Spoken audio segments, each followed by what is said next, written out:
सरल सीधे व्यक्ति को संसार में कष्ट सहने पड़ते हैं, पर चालाक व्यक्ति संसार में सुख पाता है, सफल हो जाता है। सफल नहीं होता, ये गलत शब्द है। सफल नहीं होगा। अभी कोई चालाकी से सफल हो सकता है। रावण जैसा कोई चालाक पुरुष था, सब विद्याओं का ज्ञाता, परम चालाक था। कालनेमित से बढ़कर कोई चालाक था?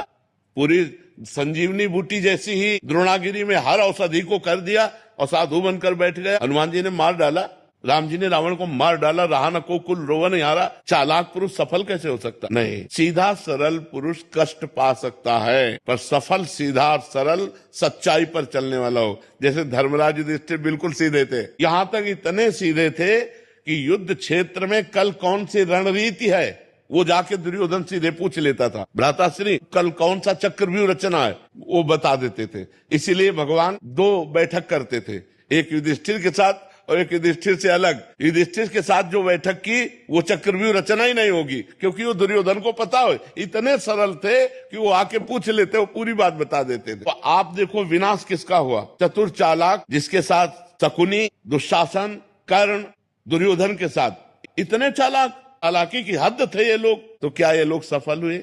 नहीं, सफल हुए सीधे साधे युधिष्ठिर जी महाराज। तो चालाक पुरुष तुम्हें सफल होते नजर आएगा, लेकिन सफल नहीं हो सकता।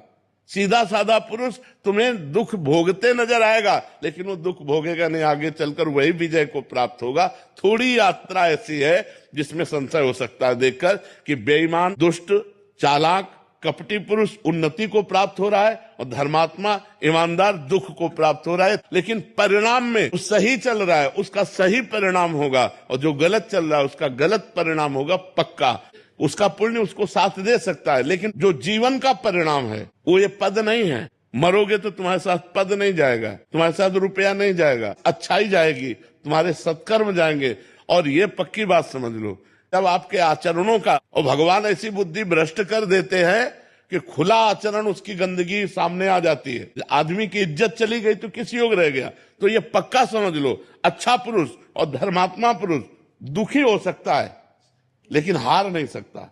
विजय को वही प्राप्त होगा, ये निश्चित बात है। सामने से तो बहुत सुंदर दिखाई दे रहे और पीछे जो पाप कर रहे तो मालिक देख रहा है, उसका हिसाब मालिक करेगा। मालिक की दुकान में है, सबका जीवन खाता।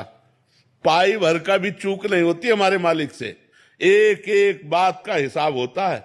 अगर हमने अंगुली भी उठाई है तो उसका भी हिसाब है कि क्यों उठाई और कैसे उठाई।